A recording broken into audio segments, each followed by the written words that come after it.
Paz e graça para você ligado nessa emissora. Estamos começando o seu programa de reflexão, entrevistas e debates de todos os dias. Hoje teremos um debate e o assunto é: qual é o limite do livre-arbítrio humano? Obviamente para aqueles que acreditam que esse livre-arbítrio existe, né? Há cristãos que acham que Deus é que determina todas as coisas e como o homem pecou, ele perdeu o livre-arbítrio dele. Há outros cristãos que entendem que não, que embora o homem tenha pecado, ele ainda tem liberdade de escolha. Deus ainda dá ao homem espaço, né, para decidir o que ele quer, inclusive se ele quer ficar com Deus ou não. Agora, a questão é a seguinte: entre o livre-arbítrio humano e a soberania de Deus, qual é o limite dos dois? Então nós formulamos uma pergunta bem direta. Nós não, né? Um telespectador que enviou a pergunta que se transformou no tema de hoje, depois ele vai se apresentar. Será que o homem é capaz de, com o seu livre-arbítrio, escolher alguma coisa que contrarie, inclusive, a vontade permissiva de Deus? A vontade decretiva a gente sabe que não pode ser contrariada em nada, né? Mas e a vontade permissiva? Será que o homem pode fazer alguma coisa que Deus não permita? Essa é a questão que nós vamos discutir. A liberdade humana vai ao limite de se contrapor à vontade permissiva de Deus? O que é que você acha? Está no ar? Vejam só, tá? Quem está conosco, você já conhece de outros debates, mas faz tempo que eles não vêm. Missionário Jamierson Oliveira, que agora é pastor, né? A produção vive atrasada aqui. Ele assumiu a Igreja Batista Etnos, né? Tudo bem, pastor? Tudo bem, Heber. É uma alegria estar aqui ao programa, voltar, né, depois de algum tempo, conhecer o pastor Flávio, que já o assisti em outros programas, mas não tinha tido a oportunidade de estar com ele aqui. E revê-lo também. Onde feliz. Fica a Igreja Evangélica Batista Etnos? Esse é um privilégio que Deus me deu há 2 meses atrás, né? Dia 14 de junho, eu fui empossado, né, como pastor titular da igreja. Fica em Guarulhos, Rua Mandaguari, número 97. Uma igreja bíblica, uma igreja cheia do Espírito Santo. Qual que é o bairro lá? Fica no Bom Clima, bairro da prefeitura, bairro bem conhecido em Guarulhos. Se me permite, quero mandar um abraço a todos os membros da igreja, ao ministério, ao co-pastor, que é o pastor Alexandre, né, que de forma muito humilde me convidou a trabalhar com a igreja. Estou tendo uma experiência nova como pastor de uma igreja local agora pela primeira vez essa experiência. Muito bem. Além disso, o pastor Jamierson Oliveira é jornalista e editor. Muito obrigado pela presença do senhor aqui. Amém. Obrigado. Do outro lado, o reverendo Flávio Dantas, ministro da Igreja Presbiteriana do Brasil, lá na Granja Viana. Paz e graça, reverendo. Tudo bem com o senhor? Tudo bem, meu irmão Heber. Graça e paz também. E mais uma vez é um prazer estar aqui e conhecer também o pastor Jamierson, não é isso? Isso. Jamierson. Para nordestino é difícil falar isso. Pode né? pôr o R mesmo, Jamierson mesmo. Jamierson. Isso. Jamierson. Prazer, querido. Onde fica a presbiteriana lá da Granja Viana? Fica na rua Belo Horizonte, número 95, ali na Granja Viana, no quilômetro 25 da Raposo. Agora, se me permite, a audiência tem sido muito grande lá na Paraíba, viu? Eu queria mandar um abraço lá para minha cidade, Pombal, interior da Paraíba. Uma cidade maravilhosa, uma igreja maravilhosa, cresci lá, saí de lá aos 24 anos, para ir para o seminário. Então, o pessoal lá tem assistido e eu queria mandar um abraço para eles, para minha família em especial. Nunca estive na Paraíba, estive em Pernambuco, lá perto de Campina Grande, perto mais ou menos, né? Mas um dia eu pretendo dar uma esticada lá na Paraíba. Vai ser muito bom. Então, um ósculo santo aí pro povo lá de Pombal. Pombal, Cajazeiras, fui pastor em Cajazeiras também. Uma benção aquela região ali. Igreja grande, minha igreja tem 300 membros. Igreja numa cidade de 35 mil habitantes. Hoje já é maior, hoje já é bem maior. Hoje tem universidade, uma cidade muito boa. Que bom. Sertão da Paraíba. Deus abençoe. Eu tenho tido essa experiência também, Heber, Brasil inteiro, por Facebook, e-mail, a gente percebe assim um alcance muito bom nacional, né, da RIT. Isso. Do seu programa, só elogios de verdade, eu confesso, eu nunca vi uma crítica ao programa. Ah, tem. Não, digo assim, uma crítica assim que o programa não é bom. Às vezes a pessoa gosta de um programa mais, outro menos, mas assim, uma unanimidade como um dos melhores programas evangélicos, né? Bom, nós estamos, inclusive, deixa eu dar uma notícia aqui, nós estamos lutando com as nossas dificuldades, é sempre uma luta muito grande, mas nós estamos querendo trazer aqui os candidatos a presidente da República, cada dia um. Foi uma ideia do dono da emissora, o missionário R.R. Soares, para que nós entrevistemos para o público evangélico e para o público cristão, porque existem inúmeros não evangélicos que assistem ao Vejam Só, né? Já 2 vezes me pararam no metrô e pessoas que são da Umbanda e do Candomblé, inclusive um pai de santo, que assiste ao programa. Sim, é verdade. Então a gente quer trazer os candidatos, os principais candidatos a presidente da República, para que eles conversem longamente, né? O programa tem quase 1h30, com o público religioso do Brasil. É a única chance de a gente ter uma pauta de perguntas que interessa ao segmento, né? Porque na mídia secular você não vai ouvir perguntas e que quando para nós nós... é para derrubar o candidato. Exatamente, são pegadinhas, né? Lamentável, mas enfim, ore por isso, porque não está fácil. Todos têm que aceitar, né? Pelo menos os 4 mais bem colocados têm que aceitar. Então, enfim, vamos fazer o seguinte, vamos assistir a matéria que apresenta o tema de hoje. Livre-arbítrio e determinismo. Seria vontade a capacidade de associar essas 2 palavras? Bom, o próprio indivíduo tem a opção de escolher se faz ou não faz determinado ato, julgando, avaliando, sugerindo e opinando sobre suas próprias ações. Os atos podem ser decorrentes de vontade ou de impulsos, ou até mesmo de instintos. Os atos da vontade ocorrem com representações conscientes do fim, com conhecimentos dos meios e das consequências. Todos nós temos sentimentos, sonhos e vontades, e Deus também. Mas ao tratar a vontade de Deus, podemos diferenciar entre sua vontade decretiva e sua vontade permissiva? Ou seja, Deus deixa tudo pré-ordenado ou ele meramente tolera as coisas acontecerem? Tal distinção não é uma distinção de maneira alguma, na medida em que Deus somente permite o que está de acordo com a sua vontade. Por exemplo, a guerra entre Palestina e Israel acontece pela vontade decretiva de Deus? Ou então, se Deus não determinou que você mentisse, mas você mente, o que isso significa? Significa que se Deus não tivesse permitido, você não faria isso? Esse conflito de vontade secreta e revelada pode parecer um pouco confuso, por isso vem a questão. O livre-arbítrio humano é limitado pela vontade permissiva de Deus? Vamos falar disso agora no programa Vejam Só. Reverendo Jamierson Oliveira, os batistas chamam de pastor, né? Pastor. Então tá bom. Pastor Jamierson Oliveira, na sua primeira fala, como é que o senhor responde a pergunta, tema de hoje? Heber, eu parto do pressuposto, no entendimento do arminianismo clássico, que entende a necessidade lógica e teológica, pelas evidências teológicas, da existência do livre-arbítrio, né? Ao longo do programa, tentar demonstrar isso. Na verdade, quando eu pensei e refleti sobre a pergunta, a conclusão que, à luz do meu entendimento, eu chego é que a vontade permissiva de Deus é, na verdade, a sustentação para a existência do livre-arbítrio. É ela que permite que o homem tome decisões, inclusive contrárias à vontade de Deus. Em lugar da vontade permissiva de Deus, limitar a vontade humana ou o livre-arbítrio humano, ela que na verdade dá sustentação, ela dá as condições, né, para que o livre-arbítrio exista. Então, em resumo, o livre-arbítrio humano não é limitado pela... Não é limitado. Não teria assim um sentido lógico afirmar isso à luz da existência do livre-arbítrio. Tá, joia. Muito obrigado.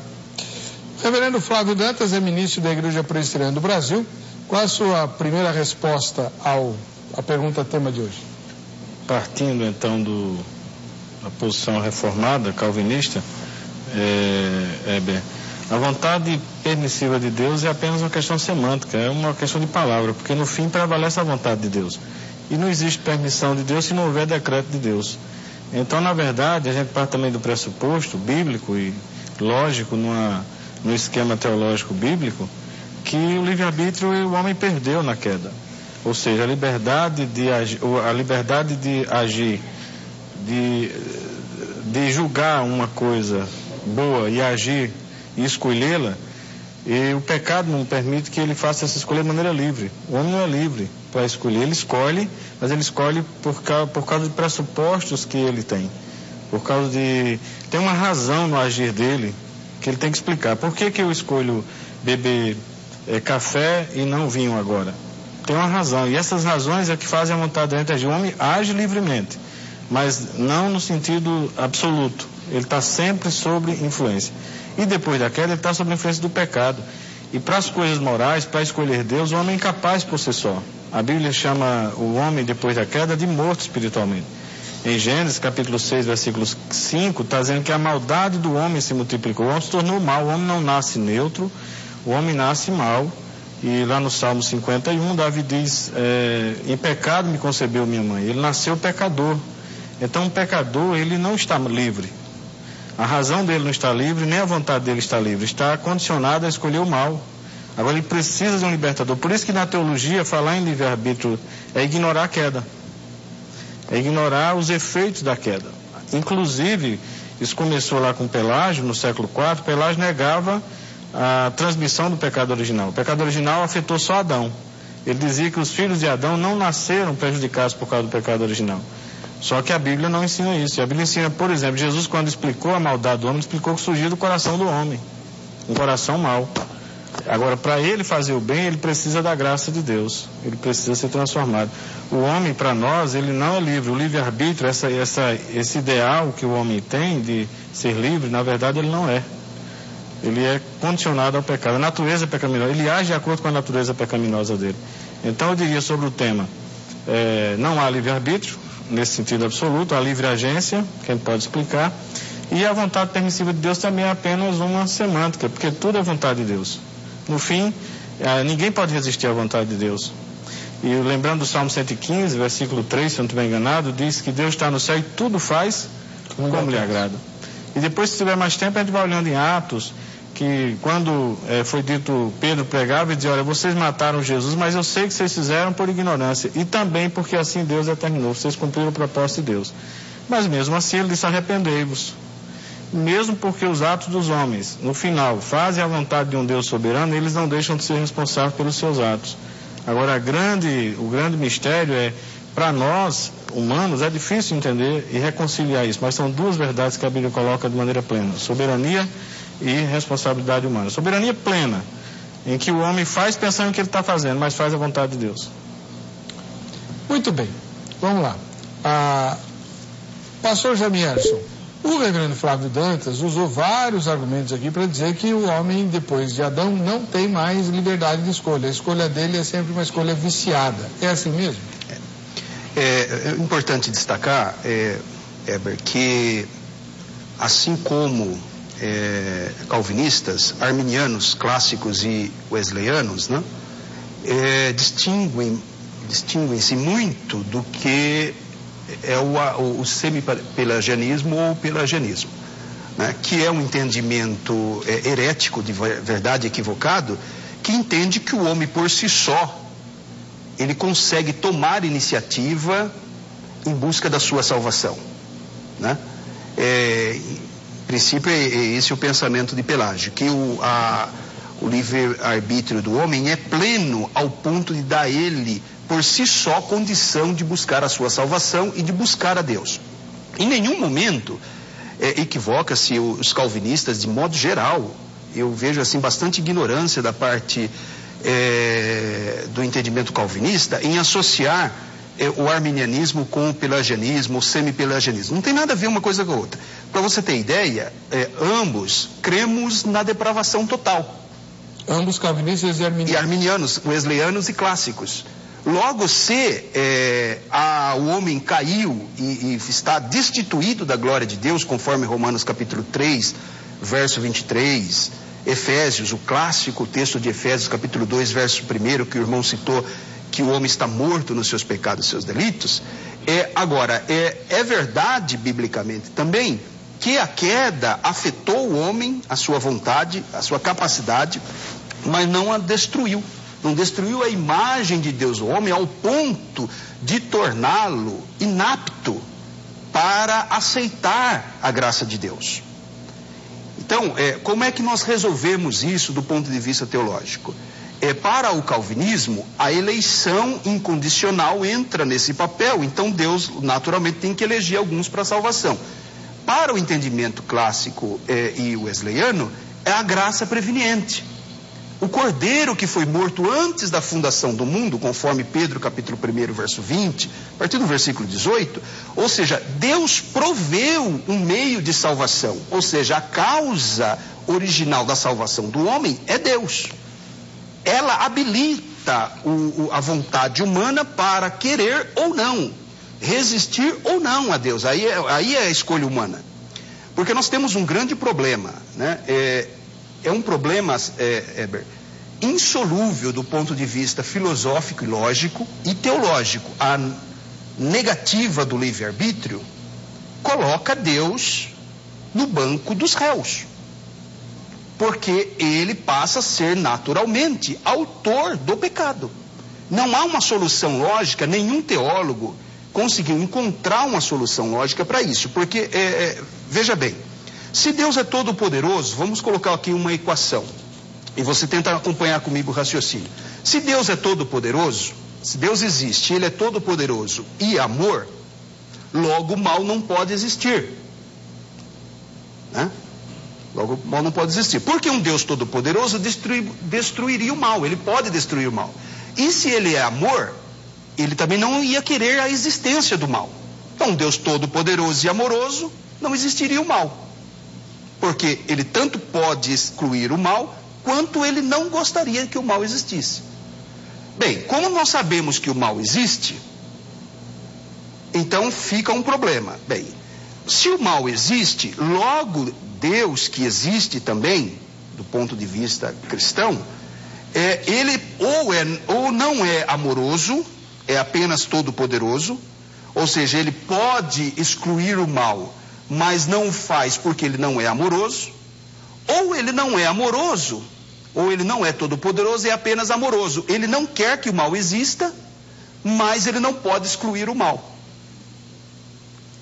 Esse é um grande abacaxi teológico dentro da filosofia.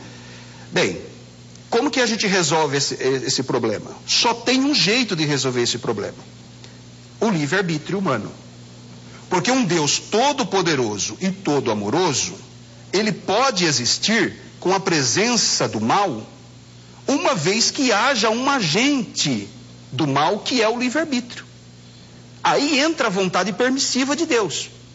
Ele é tanto poderoso, todo-poderoso, quanto todo amor, mas ele cria seres livres, e permite aí, para que ele seja justo com a sua natureza, ele permite que esse ser livre que ele cria soberanamente pratique o mal. E é por isso que os anjos caem. Os anjos foram seres também dotados de livre-arbítrio, e os anjos caíram. Houve a queda dos anjos. O programa já até discutiu quantas quedas de anjos já tivemos, mas cremos, a ortodoxia cristã entende de uma queda de anjos, e o homem caiu também. Agora, essa queda do homem, o livre-arbítrio do homem permanece no sentido de que torna ele responsável pela prática do mal, pela existência do mal. Porque, senão, na palavra do irmão, nós teremos que chegar à conclusão, e ele, inclusive, em última análise, nega a vontade permissiva, raciocinando que existe apenas a vontade determinista de Deus, que é então Deus que incitou o homem ao pecado. Tá. Reverendo Flávio Dantas, Deus é o autor do pecado? Não. E não é preciso o homem ter livre-arbítrio para Deus não ser autor do pecado. É preciso ele ser responsável. E o homem é responsável.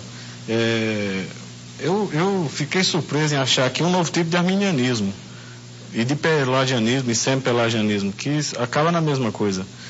Porque se o homem tem livre-arbítrio, Deus então é limitado.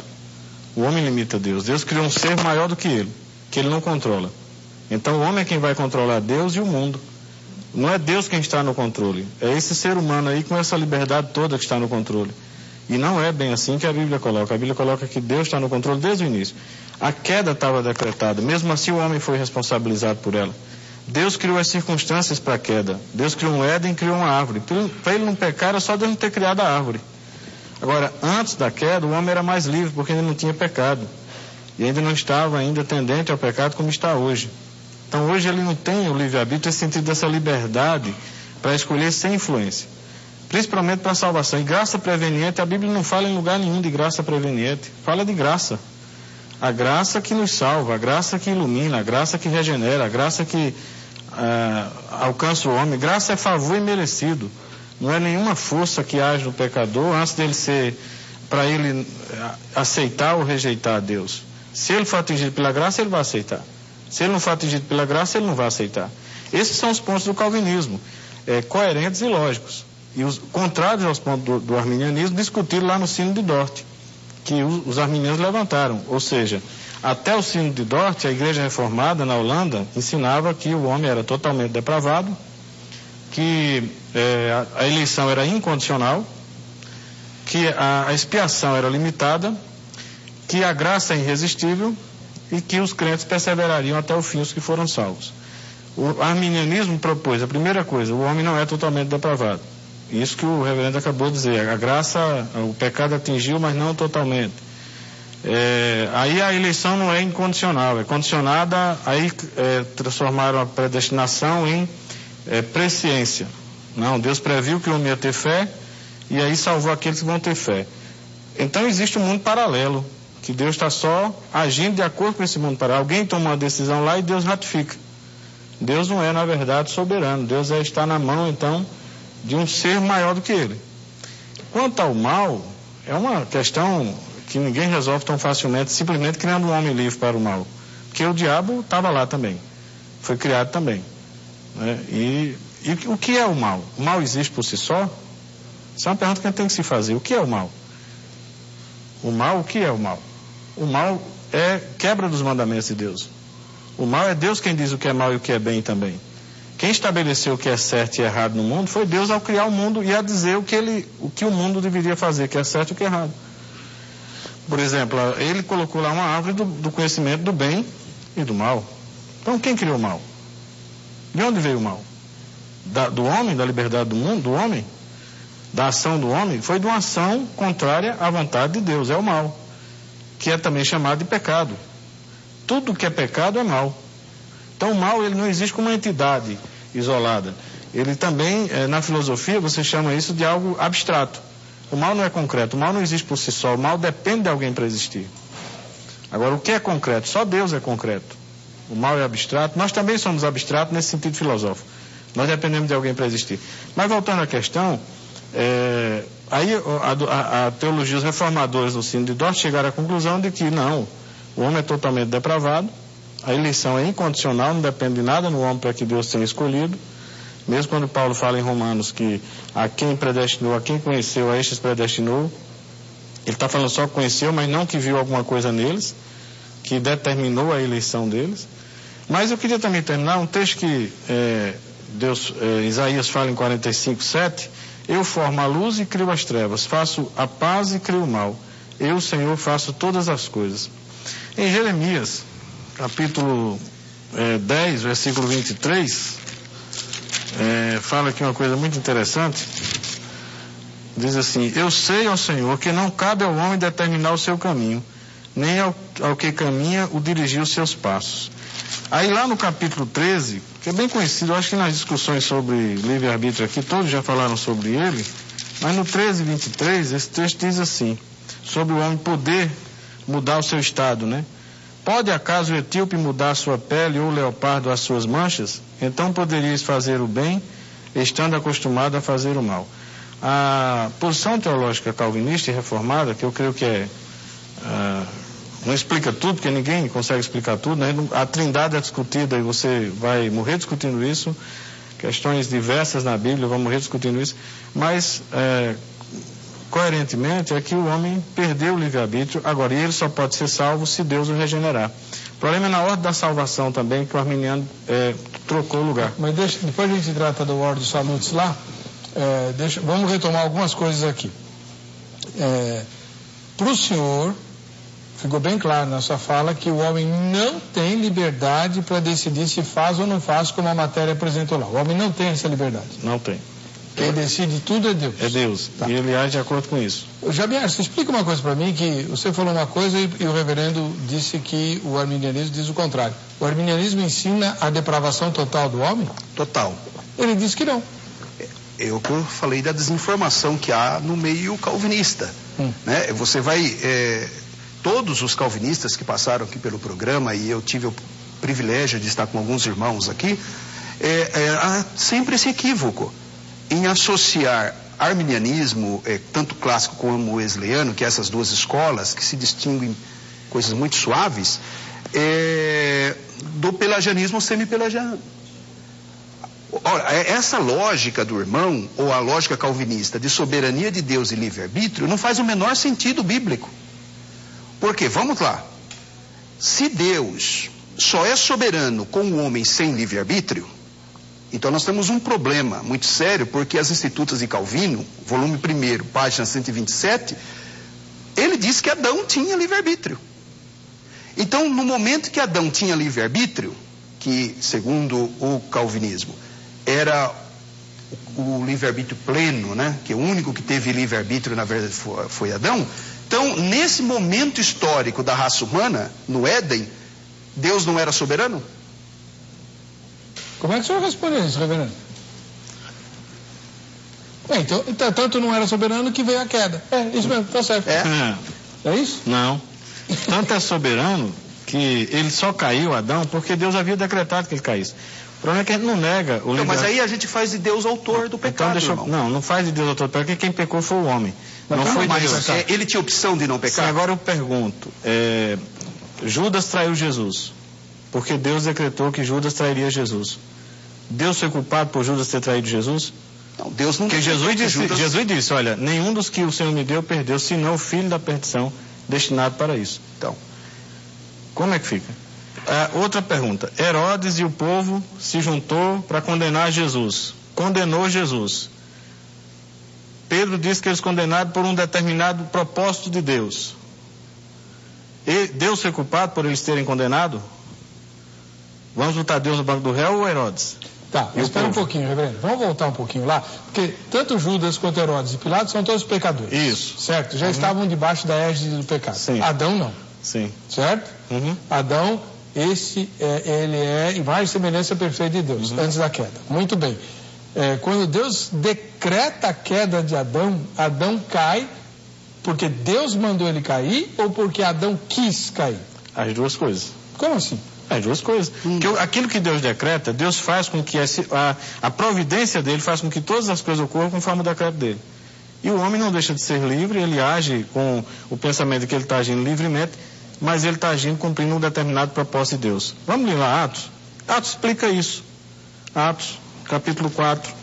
Isso serve para todos os atos, tanto antes da queda como depois da queda. Mesmo o homem na queda tendo o livre-arbítrio, ou seja, uma vontade e uma razão, menos, sem tendência para o mal, mesmo assim ele cumpriu o propósito de Deus. Nesse momento? Era soberano. Então por que o senhor falou que se o homem tiver livre-arbítrio, Deus não é soberano? No sentido que o arminiano fala. Qual sentido? O sentido de que o homem é quem determina todas as coisas. E não, Deus é quem o homem não determina, irmão. Adão, ele tinha livre-arbítrio e nós reconhecemos isso. Sim. E ele tinha a opção de não pecar, inclusive. Sim. Ou seja, era o livre-arbítrio pleno. E Deus é soberano ao mesmo tempo, porque não há relação entre a existência de livre-arbítrio e a falta de soberania de Deus. Esse é o grande... Só um minutinho. Pode concluir. E pós-queda, Adão permanece com livre-arbítrio, porque Deus procura Adão no jardim e pergunta: onde estás? Ele fala: olha, eu ouvi tua voz e decidi me esconder do Senhor. Ou seja, ele permanece com decisões de escolha e vai mais além. Os filhos dele, Caim em particular, quando intentou matar Abel antes do crime ser executado, Deus conversa com ele, capítulo 4 de Gênesis. Deus fala: olha, por que está irado o teu semblante? Você tem opção: se procederes bem, terás vida, mas se você proceder o mal, se você escolher o mal, você morrerá. Ou seja, ele permanece com uma opção. Agora, é aí que o calvinismo se equivoca. Ele entende que o ser humano está tomando iniciativa própria pela salvação, e não é. Porque nós encontramos, porque se faz necessário o entendimento da graça preveniente. E aí eu citei Pedro, capítulo 1, o cordeiro que foi morto antes da fundação do mundo. João capítulo 2, 1 verso 9, que ele iluminará a todos. João 3,16, porque Deus amou o mundo. Aí a gente vai para a expiação ilimitada, né? Toda essa discussão. Porque Deus proveu meios. Se o homem cai e é arruinado, e ele não tem mais força de se levantar, e Deus é amoroso e ele quer restaurar o homem, ele providencia um meio de salvação, que é a expiação, que capacita o homem a decidir. O homem não conseguiria ter tomado a decisão por Deus ou pela sua salvação sem a graça de Deus. É a graça que habilita o livre-arbítrio destruído, né? Não arruinado plenamente, mas habilita o homem novamente. Há uma ilustração arminiana que é muito... Toda ilustração em temas teológicos são falhas, mas essa ela é bem interessante, que ela coloca assim: o homem está no fundo do poço, incapaz de salvar-se. No lugar de Deus ficar aqui da boca do poço, vai, levanta, sai para fora, seria um absurdo lógico, né? E denotaria falta de amor ou falta de poder, né? O que Deus faz? É como se alguém pudesse, então, colocando água no poço e fazendo com que essa água subisse e trouxesse o homem à tona, até um ponto que ele consegue então sair do poço, mas com ajuda, a partir de Deus. Porque se Deus não agisse dessa forma misericordiosa, ele estaria lá no fundo do poço, sem salvação, ele não conseguiria sair do poço. Ou seja, o agente da salvação é Deus, irmãos. E é aí que o arminianismo se distingue do pelagianismo, porque para Pelágio o homem não tinha perdido a sua capacidade de auto-salvar-se. Não só o livre-arbítrio no sentido de tomar decisões certas ou erradas, morais, né? Mas que por si só ele poderia fazer isso. É nesse ponto que é uma distinção assim muito suave, muito tênue, né? Então não há, é importante a gente refletir isso, não há relação entre a existência de livre-arbítrio e a falta da soberania de Deus. Tá. O livre-arbítrio se faz necessário para que a gente possa entender essa equação. Ok. Vamos lá, reverendo, agora sua vez. Se você fala livre-arbítrio ilimitado até da vontade de Deus, nem Adão teve. Porque Adão estava também limitado ao propósito de Deus para o qual Deus colocou aqui. E ele está revelando esse propósito. Até a queda estava dentro desse propósito de Deus, que nós não sabemos o final. Mas todas as coisas estão dentro do propósito que Deus criou. O mal, a existência de Satanás, tudo isso faz parte de um grande plano de Deus, que ele sabe porque ele criou todas essas coisas e porque essas coisas acontecem. E nós não ele decretou. E nós não compreendemos plenamente, não é que nem temos, nós não temos talvez a capacidade plena de compreender. Como é que Adão tinha mais liberdade do que nós e ainda assim pecou? Por que Adão tinha uma liberdade, não tinha ainda pecado, não tinha ainda a natureza pecaminosa, e pecou contra a sua própria vontade? Que Adão pecou contra a própria natureza dele. Nós, quando pecamos, nós fazemos algo que é da nossa natureza pecar. Sim. Porque nós nascemos pecadores. Adão não tinha nascido pecador, tinha nascido justo, santo e bom. Agora, a explicação não tem. Agora, dizer que esse livre-arbítrio dele estava além da vontade soberana de Deus, não estava. Porque estava dentro de um plano e de um propósito de Deus. Não, mas não estava mesmo. Calma, mas deixa eu agora concluir. Agora veja, falar de uma ilustração de um homem... Então, todos os homens são objeto da graça preveniente de Deus, é isso? Todos. Então todos os homens vão ser salvos. Não. Claro. Não, porque a graça não é irresistível. Não, aí sim. Não, deixa aí que é outro ponto de Mas não pode. Isso aí não é nem... O arminianismo dizia que a graça era resistível. Sim. E não é resistível. Agora, e Deus tem misericórdia de quem Ele quer, Ele diz, não é de todas as pessoas. Não depende das pessoas. Se Ele quisesse salvar todo mundo seria salvo. Se Cristo tivesse morrido por todo mundo teria que ser salvo. Senão o pecado seria punido duas vezes, porque Cristo morreria pelos pecados deles e depois ainda teria que ser punido pelos pecados deles. Mas o livre-arbítrio é aí que responde, irmão. Mas se não recebe o presente... torna o homem, é o único fator que torna o homem responsável. Não é o livre-arbítrio que torna o homem responsável. O que é? É o fato de Deus ter dito que ele era responsável se fizesse o mal ou se fizesse o bem. Mas ele não tem escolha. Sim, mas não é ele ter escolha que determina. É ele ter feito o mal ou feito o bem que determina. É o que eu disse no começo. Só que ele não fez o bem ou o mal. Deus é o autor do mal. Não, só que ele não fez o mal ou o bem simplesmente como uma marioneta. Ele fez o mal e o bem com uma escolha dele. Só que essa escolha não foi livre, foi ditada pela natureza pecaminosa dele. O que a gente precisa entender antes... Quando Adão decidiu por pecar, ele tinha a opção de não pecar? Se você levar em conta a soberania de Deus, não. Porque ele tinha um decreto, que ele tinha que pecar. Então Deus é o autor da queda. Isso, que Deus decretou a queda? Exceto nas institutas de Calvino. Não, na Bíblia. Não é nas institutas. A Bíblia diz que todas as coisas acontecem conforme o seu propósito. Nada acontece fora do seu propósito. O próprio Calvino, na Instituta, volume 1, ele afirma o livre-arbítrio pleno de Adão. Claro, e eu não estou negando isso. Eu disse isso desde o início. Agora eu disse que ele não está fora, ele não é algo incompatível com a soberania de Deus. É a mesma o senhor coisa... que disse que é. Não, eu não disse isso. Eu disse o seguinte, que ele não é incompatível com a soberania de Deus. Que você está colocando as coisas uma contra a outra. Eu estou dizendo que o livre-arbítrio, mesmo de Adão, não estava fora do propósito de Deus. Mas e o livre-arbítrio hoje? Ele afeta a soberania de Deus? Foi o que o senhor disse. O livre-arbítrio hoje, ele não tem. O homem perdeu a liberdade que tinha antes, porque agora ele tem uma natureza pecaminosa. E ele age de acordo com a sua irmão, eu estou citando o texto natureza bíblico que mostra o homem tomando... Não, o homem tomar a decisão, ele toma. Agora não é livre, é isso que eu estou dizendo. O homem é um agente que toma decisões, mas as decisões não é livre. Se Deus não libertar, por isso que Jesus veio para libertar. Não é graça preveniente, é graça salvadora. A decidir por Deus. Não é então isso aí não é graça preveniente, isso é graça salvadora. A gente está falando da mesma coisa. Ótimo. Que aí graça é um favor e Deus dá a quem Ele quer. Aí Deus dá a quem Ele quer, não é para toda a humanidade. Então, e a graça não habilita. Os eleitos. Claro que Deus dá graça àquele que Ele quer. Veja o que Jesus diz lá em Mateus 11:25. Ele ilumina quem Ele quer. O homem é cego para as coisas de Deus. O homem está morto. Quando Deus ilumina, é que ele começa a querer Deus. Se Deus não iluminar, ele não quer. Ótimo, irmão. Você chama isso de graça? É graça. Nós usamos essa terminologia técnica, né?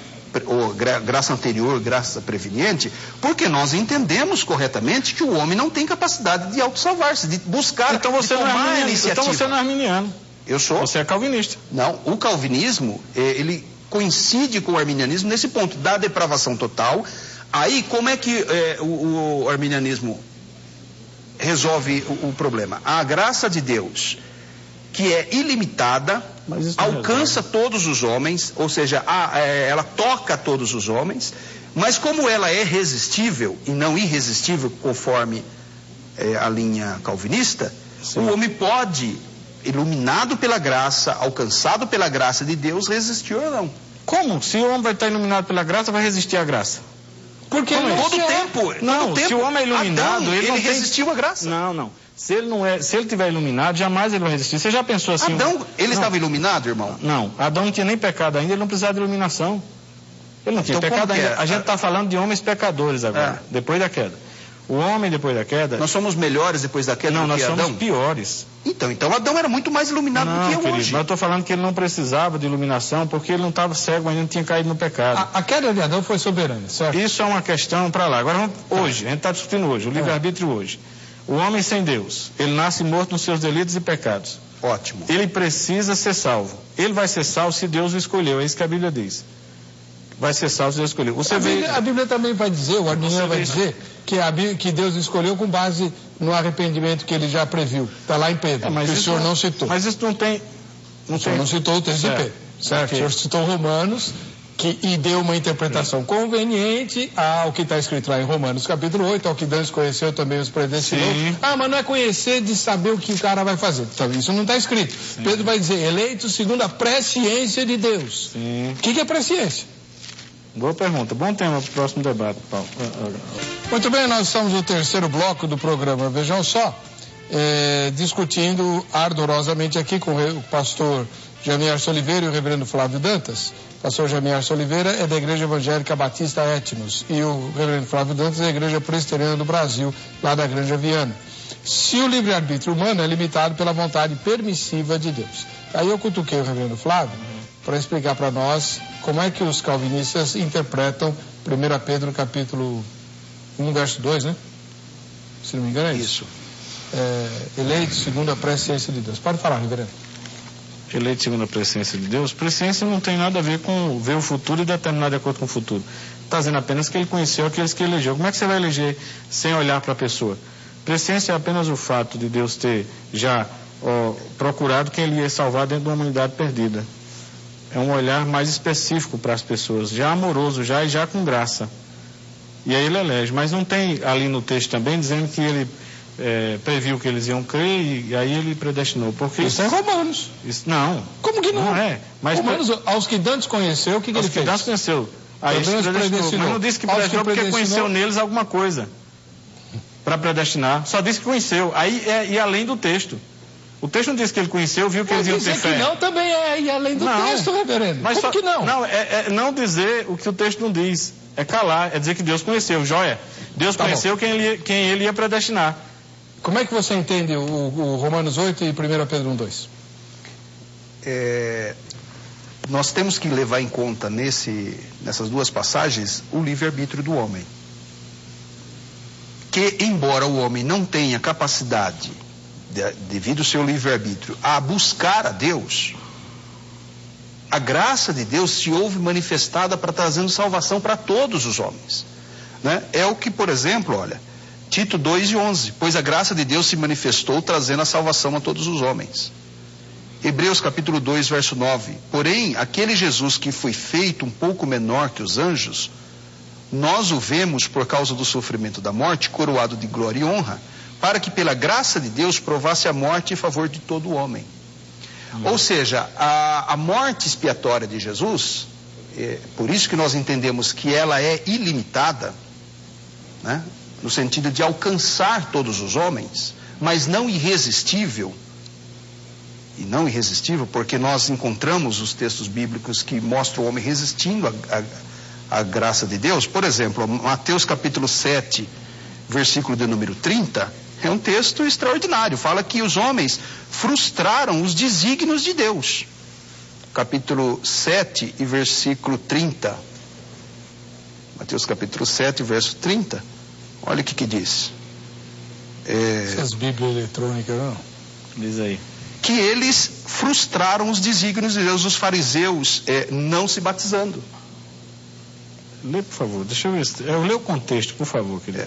Deixa eu pegar. Mas só a senhora achar na sua Bíblia de papel. Mateus. Essas Bíblias modernas aí. Não, e uma linguagem ali diferente, viu? A linguagem. Mateus 7:30. Mateus 7:30. Quando Jesus acabou de proferir estas palavras... Não é esse. Mateus não tem nem 7:30, é Mateus não é até o 29? Bom, quanto você acha aí, Jamerson? Deixa eu lendo aqui as mensagens dos telespectadores. Agora o reverendo te pegou, hein? Não, está aqui o texto. Manuel Pereira Ferreira, de Manicoré, no Amazonas. Sim, Deus dá livre-arbítrio para cada pessoa. Pastor Arantes, lá de Campo Grande, no Mato Grosso do Sul. Creio que Deus não limita o livre-arbítrio do homem, dado ao homem. Gilberto Santos, de Salvador, na Bahia. Não, o homem é responsável por seus atos porque assim o quis Deus. Mas o Criador conhece as limitações de cada um para julgar conforme sua responsabilidade. É o caso de indígenas, que certamente serão menos culpados por seus erros do que alguns civilizados. Sandro Silva, na capital São Paulo. Só existe uma vontade de Deus. Só existe uma vontade em Deus, que é Jesus. E esta é soberana. Não há limite para o arbítrio de ninguém. Entretanto, cada um é responsável pelo que faz. A paz. Oliveira, de Uberaba, nas Minas Gerais. Em Romanos 9 é basicamente uma aula sobre a vontade permissiva de Deus. Permissiva? Romanos 9? Não, né? Não. Lá é decretiva até os ossos da alma. Não existe vontade permissiva de Deus, sabe? Isso é apenas semântica. O certo é a decretiva. Se é vontade, é vontade. É Lucas 7,30, irmão. Eu troquei a passagem aqui. Lucas 7,30. Deixa eu terminar aqui. Em Romanos capítulo 9, versículo 17, diz mais ou menos assim: eu permiti que você exista e até mesmo prospere, porque quando eu liberto meu povo do seu poder, as pessoas não terão escolha a não ser reconhecer que há consequências graves para viver fora de meu projeto de vida, fora da obediência à minha vontade. Sempre será a vontade permissiva de Deus e a nossa capacidade de escolher as coisas contrárias ao desígnio de Deus que nos torna inegavelmente cientes de que a perfeita vontade de Deus existe e que queremos viver no meio dela. Olha, Oliveira, essa leitura que você faz em Romanos 9, eu que tenho minhas dificuldades aqui que são visíveis com o ultracalvinismo, e eu não consigo concordar com você também. Concordo com o reverendo.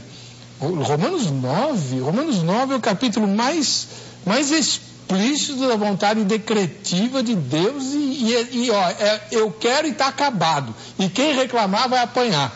Só falta estar escrito isso. Só isso. Pode falar. Lucas, capítulo 7, versículo 30.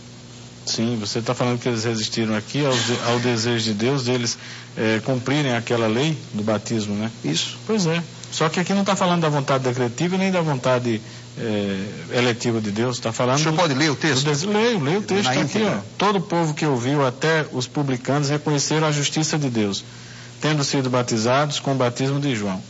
Mas os fariseus e os intérpretes da lei rejeitaram quanto a si mesmos o desígnio de Deus, não tendo sido batizados por ele. Rejeitaram o quê? O desejo de Deus.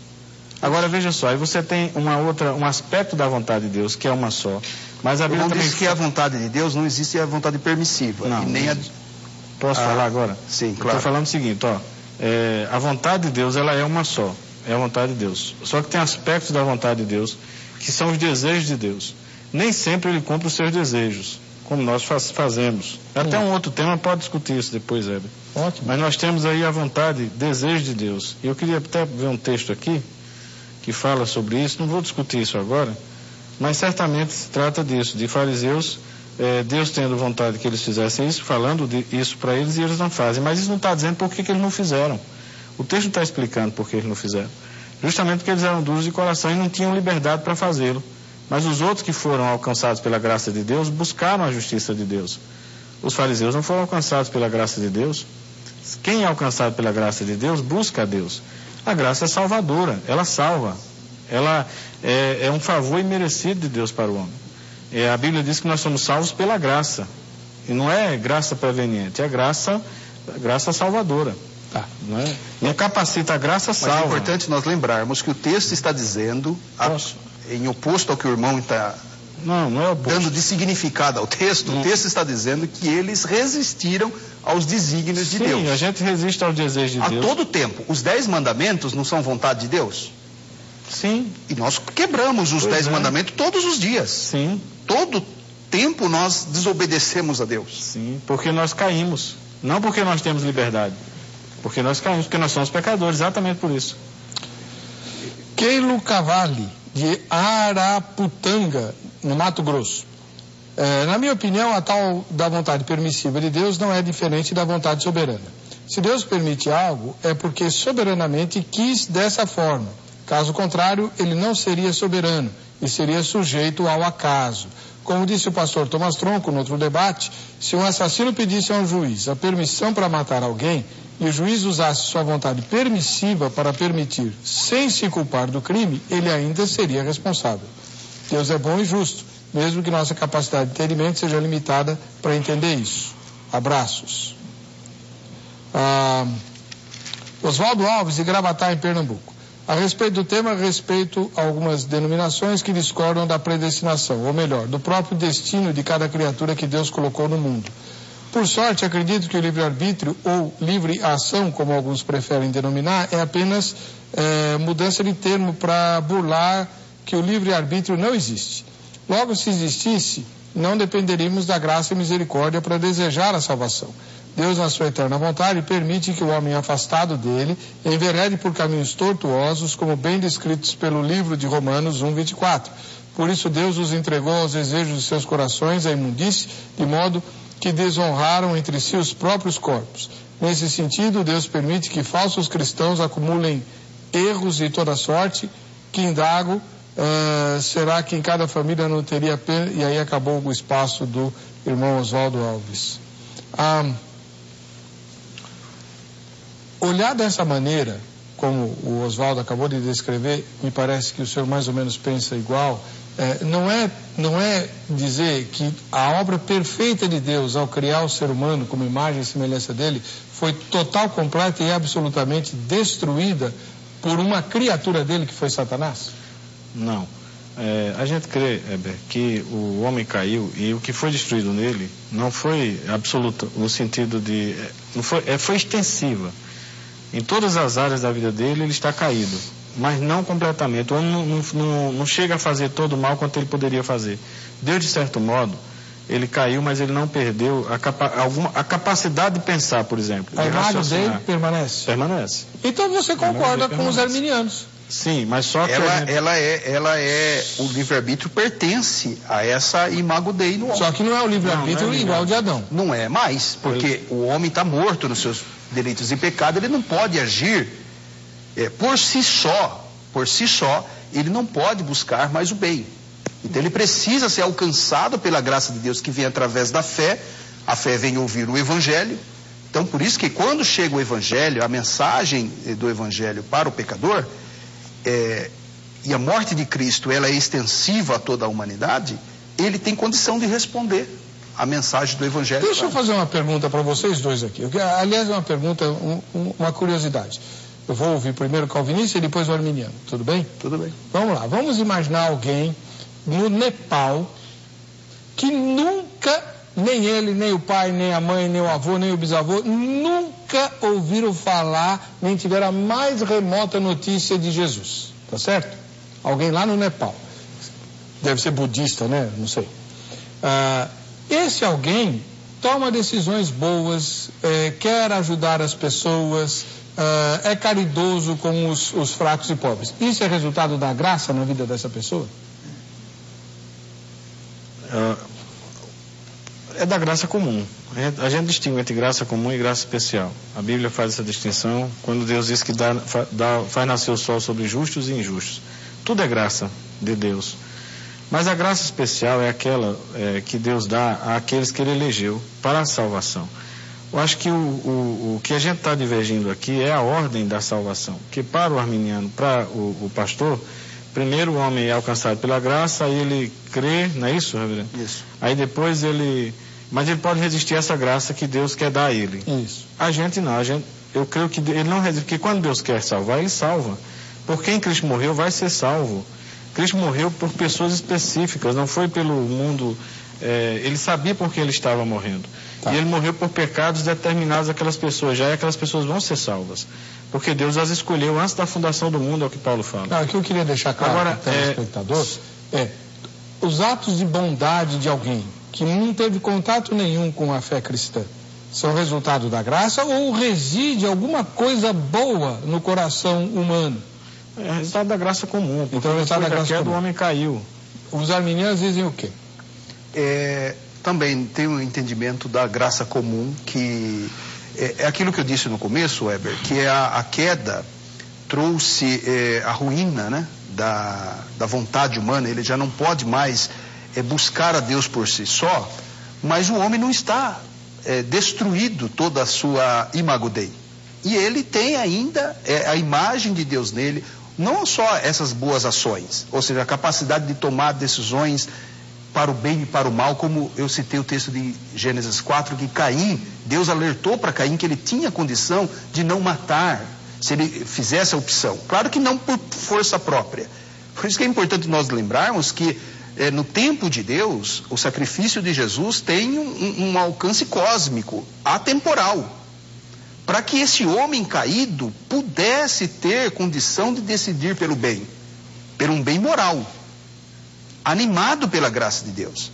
Então, o intelecto, a vontade, são todas imagens de Deus no homem que não foram totalmente destruídas. Então o sujeito lá no Nepal, quando age bem, com caridade, sem nunca ter ouvido falar de Deus, nem de Jesus, nem de nada, ele está refletindo esse lado, esse aspecto positivo da imagem de Deus nele, que não foi afetado pela queda. Quer dizer, o homem não virou um monstro quando comeu um fruto proibido. Agora, nada disso é capaz de salvar o homem. Ninguém está falando de mérito para salvação. Nada disso. Exatamente. Estou falando, porque às vezes eu ouço alguns calvinistas e me parece que eles veem o sujeito sem a graça como um monstro, pior que o demônio.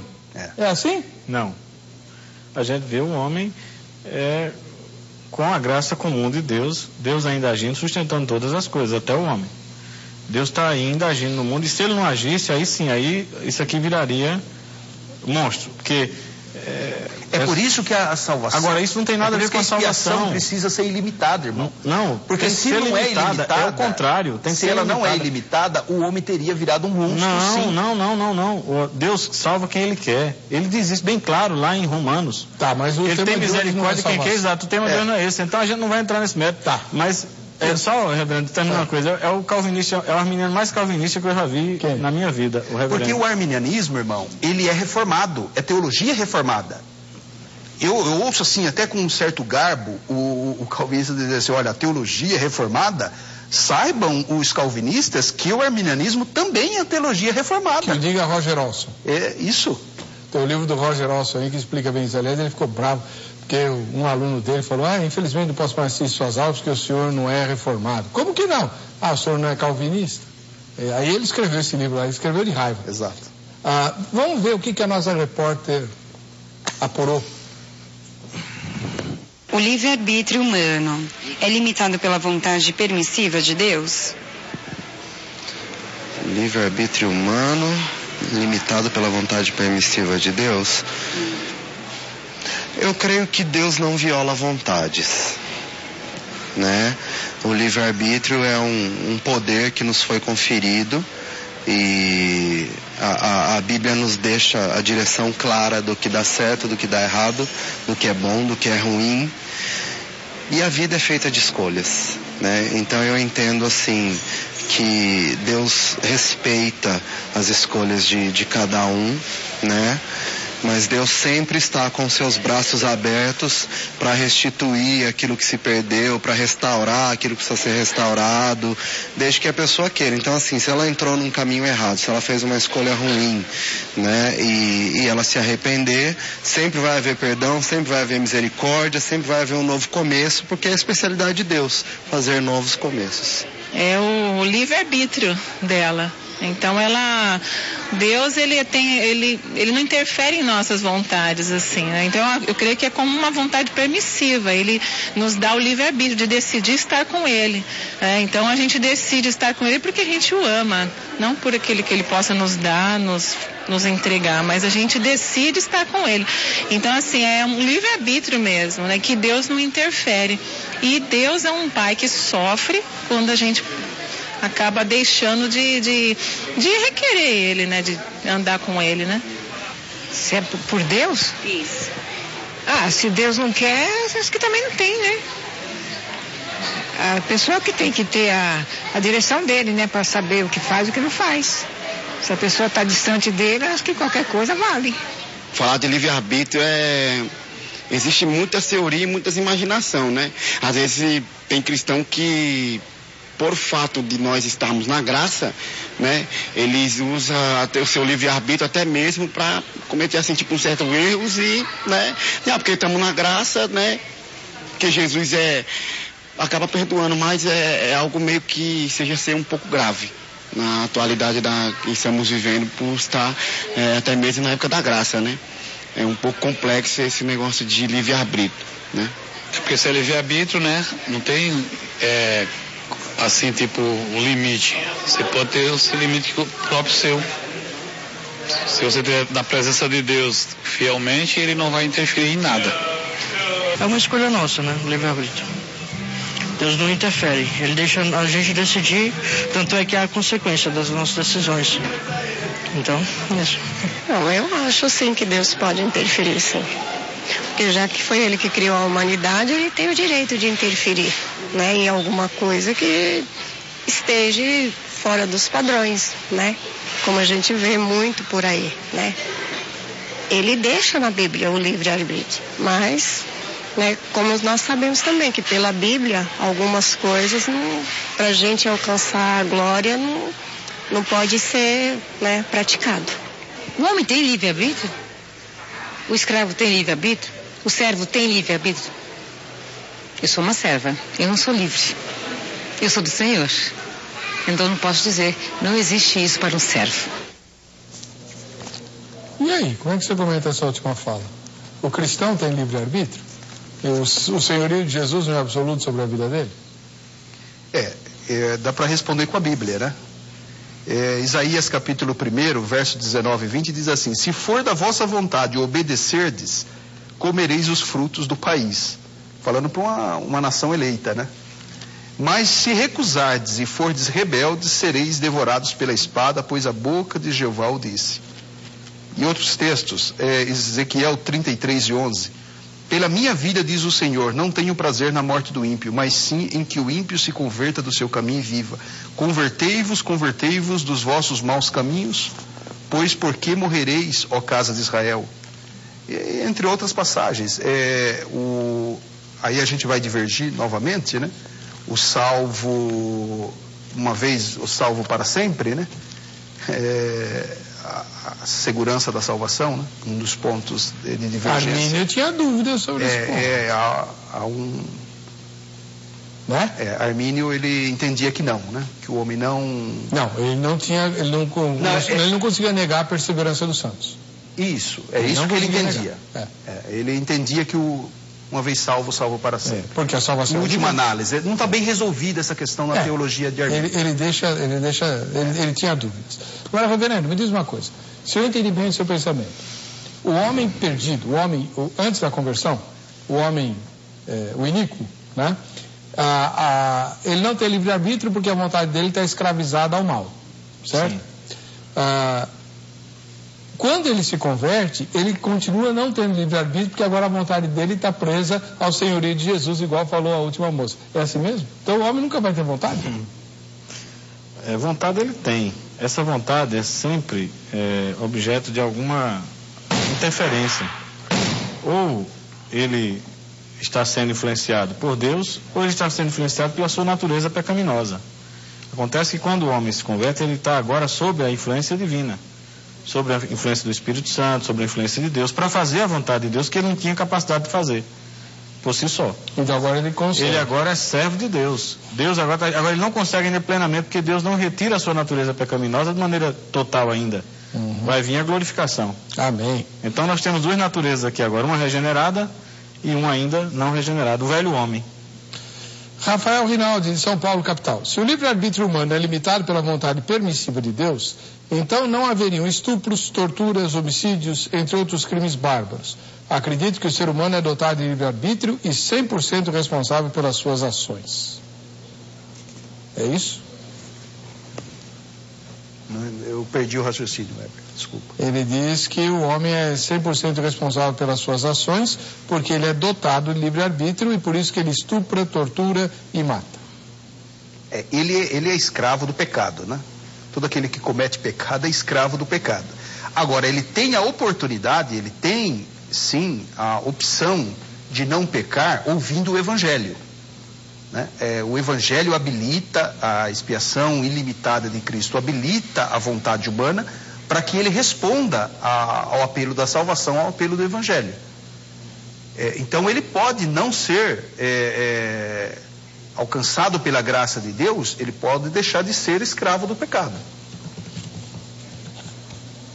Ele não está determinado, né, como pelo menos o ultracalvinismo entende, né, que esse estuprador, ele estuprou em última instância porque Deus assim o determinou que ele Pode se defender, que ele estuprasse, né? Vou bater nele. Pode se defender. Deus determina de estupro, tem a dó. Está tudo decretado, reverendo. Nada acontece por acaso. Não, agora, ele não é responsável, quem age é o homem. E Calvino, interpretando a questão de Jó, lá quando os sabeus assaltam a casa de Jó e levam os bens dele, eles cada um será julgado levando em conta duas coisas, a intenção e o propósito. A intenção, o desejo, o que motivou, a motivação e o propósito. Quando Deus colocou Jó sob aquela tentação, ele tinha um propósito de fazer Jó crescer. Então não era mal. O propósito era esse. E aí ele tem agentes que ele usou. Satanás. O propósito de Satanás era fazer Jó cair. Era destruir Jó. E ele era mau e ele agia mal. A intenção dele era mal e o propósito era mal. E os sabeus também já eram maus. Tinham o propósito de enriquecer ilicitamente, de roubar. Então fizeram. Mas Deus, na sua providência, foi Deus que fez tudo aquilo com Jó. Ninguém pode negar que foi Deus. Depois Jó mesmo no seu capítulo 42 do livro de Jó diz: bem sei que tudo pode e que nenhum dos teus planos pode ser frustrado. O que a gente tem que entender é que o homem tem vontade. E essa vontade não é livre, ela é condicionada. E ela está dentro dos propósitos de Deus. Existe uma compatibilidade entre a vontade do homem. Ora, digamos assim, você vai numa loja escolher uma gravata. E você diz assim, você tem a gravata vermelha e azul. Quem dá essa ilustração é o reverendo Nicodemos no vídeo dele. Tem lá a gravata vermelha e um azul. Você escolhe a azul. E aí é como se Deus dissesse assim, essa vontade permissiva, é como se Deus dissesse, não, eu permito, escolha. Mas quando você escolhe a vermelha, Deus diz, pronto, era essa mesmo que eu queria que você escolhesse. Você escolheu o que Deus quis. Mesmo quando você faz o mal, você está fazendo algo que está dentro do propósito de Deus. E o estuprador? Então, deixa eu perguntar uma dentro coisa. do propósito de Deus. Agora, Deus não é culpado, é o estuprador quem é culpado.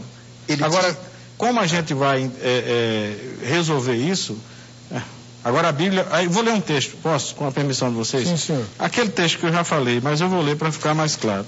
Que Pedro fala dos que mataram Jesus. Atos capítulo 4. Isso. Já foi muito lido aqui, né, Heber? Porque Herodes e Pilatos discutido, né? juntaram-se com o povo. Agora, irmãos, bem sei que o fizeste por ignorância, como também as vossas autoridades. Mas Deus assim cumpriu o que dantes anunciara por boca dos profetas, que seu Cristo havia de padecer. Arrependei-vos, pois, e convertei-vos para serem cancelados os vossos pecados. Ou seja, atitudes feitas por ignorância e também por cumprir um propósito de Deus. Mesmo assim, ele diz que eles são responsáveis que eles se arrependessem por aqueles atos. Tá. Então a Bíblia ensina ao mesmo tempo a soberania e a responsabilidade de Deus. Agora, eu, ser humano, Flávio, sinceramente digo, eu sou ignorante para resolver o dilema. Mas ele está revelado na Escritura e eu aceito. Tá bom. Nós vamos discutir isso muito mais outras vezes aqui no Vejam Só. Vamos lá, então ver quem é que assiste ao Vejam Só. Vejam só, quem assiste ao Vejam Só. Olha lá, e agora? Peraí, tá aqui. Paulo e Edicleide Marinho. Olha só, vendo o programa, provaram então. Rafael Thiago, o nome do gato ou da gata não veio. Rafael Lima, tá certo? Peraí. Essa aí é a 3 ou a 4? A 4, Flávia Rangel Martins. Agora, número 5 é Carly Rubens. Tá aí. A Alana Menezes é a 6.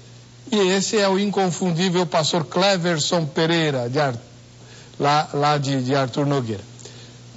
Esse pessoal assiste ao Vejam Só e está participando do quadro Vejam Só, quem assiste ao Vejam Só. Então, faz um selfie seu aí com quem está assistindo com você, do jeito que você quiser, né? Use a criatividade e ponha no Facebook/programa Vejam Só, lá no Vejam Só, quem assiste ao Vejam Só. Quero ver você aqui também. No fim do ano a gente vai sortear entre todo mundo que mandar as fotos um presente especial, né? Um pôster do João para espantar barata, rato e pulga. Tá bom. Deixa eu agradecer aqui ao irmão pastor Jamierson Oliveira, da Igreja Evangélica Batista Etnos, e também ao reverendo Flávio Dantas, da Igreja Presbiteriana do Brasil, lá na Granja Viana.